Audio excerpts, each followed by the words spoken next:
Every system has a structure, layers, roles, hierarchies. At the bottom, someone watches a street corner. At the top, someone operates in silence, rarely seen, rarely named. Between those 2 points exists a ladder, one built not overnight, but over time, one step at a time. This is how organized crime grows, not through chaos, but through structure, not through impulse, but through systems. And every step on that ladder changes the person climbing it. Level 1 in the lookout. It begins quietly. A young person sits outside a neighborhood shop, phone in hand, watching traffic, learning faces. At first, it doesn't feel like crime. It feels like a job. Watch the road. Notice unfamiliar cars. Report anything unusual, that's all. The pay arrives quickly. Cash, no paperwork, no explanation. More money than most part-time work would ever offer. You begin noticing patterns. Which vehicles slow down near certain intersections? Which people are greeted warmly? Which uniforms cause tension? You're not important yet. You're just observing. But you're inside the system now. And once you're inside, it becomes harder to step away. Because the work feels simple and the money feels immediate. Level 2. The transporter trust grows into responsibility. You're asked to drive. Deliveries between towns. Routes planned in advance. Instructions brief and direct. You begin to see the scale. This is not random activity. It's organized, structured, coordinated. Every movement has purpose.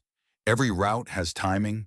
And with every successful run, confidence replaces fear. The first few trips feel tense. Hands tight on the steering wheel. Eyes constantly scanning mirrors. But repetition changes perception.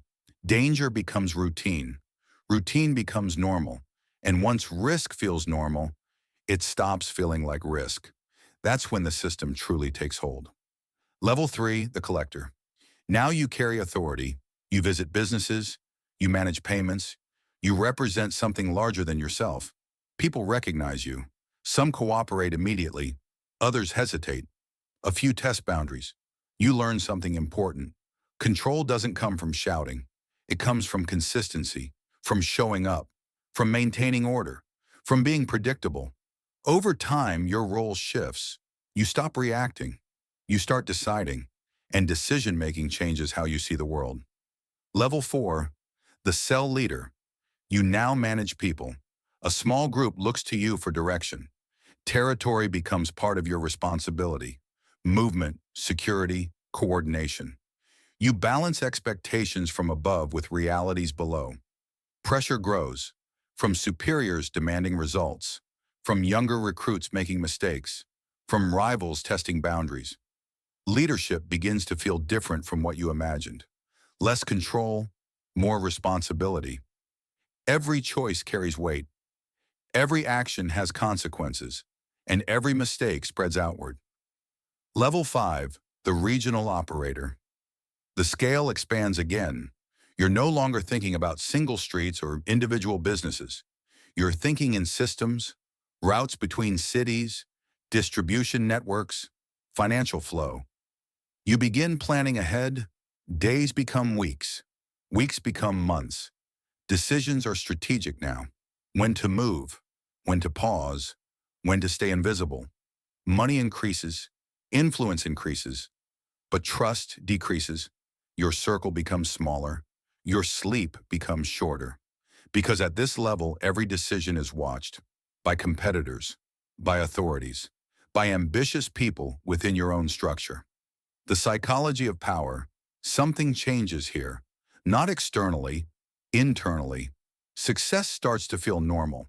Risk feels manageable. Control feels achievable. But the cost begins to show. Relationships become distant. Privacy disappears. Peace becomes rare.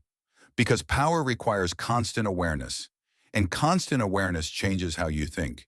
You begin seeing threats everywhere. You begin expecting betrayal.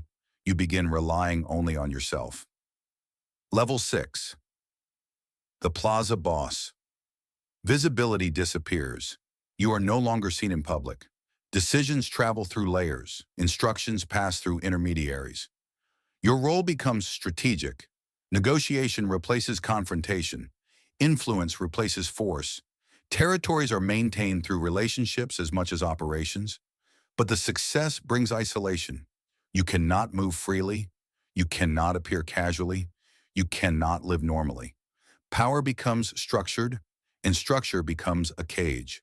Level 7, the cartel leader at the top, everything changes again. You don't manage tasks, you manage survival.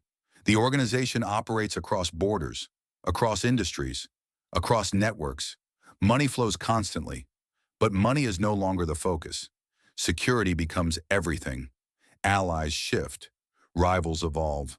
Loyalty becomes temporary. Every decision attracts attention, and attention brings pressure. From governments, from competitors, from within your own ranks. The cost of control from the outside, it looks like success. Resources, influence, authority. But internally it's different.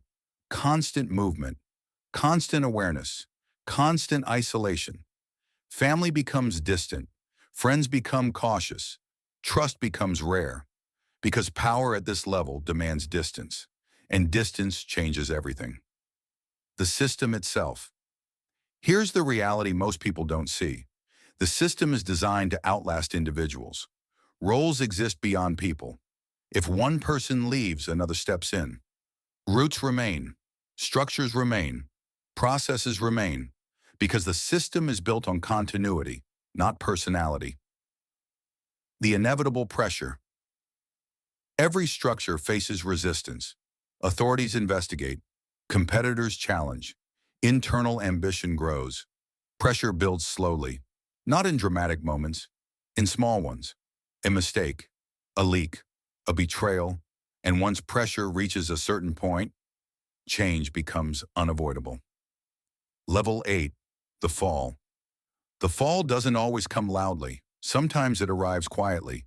Control disappears, communication stops, movement ends, isolation replaces influence. For the first time in years, there is silence. No decisions, no instructions, no operations. Just distance from the system you once controlled, and distance changes perspective. Level 9, the successor. But the system continues. Someone else steps forward. A relative, a lieutenant, a new figure shaped by the same ladder. Operations resume, roots remain active, money continues moving, structures stay intact. Because it was never about one person. It was always about the structure. The ladder still exists. It always does. Somewhere right now, someone is watching a road, learning patterns, noticing movement, taking the first step. Level 1. The system grows quietly, not because people seek power, but because structures make power possible. And once those structures exist, they are difficult to dismantle because they adapt, they replace, they continue. Organized crime is not built in a moment, it is built step by step, and every step reshapes the person climbing it. Power in any form leaves a mark on communities, on systems, on the individuals who pursue it, and the ladder remains, waiting for the next person climb. If you love this content, like, comment, share, and subscribe to this channel so you don't miss on our next video.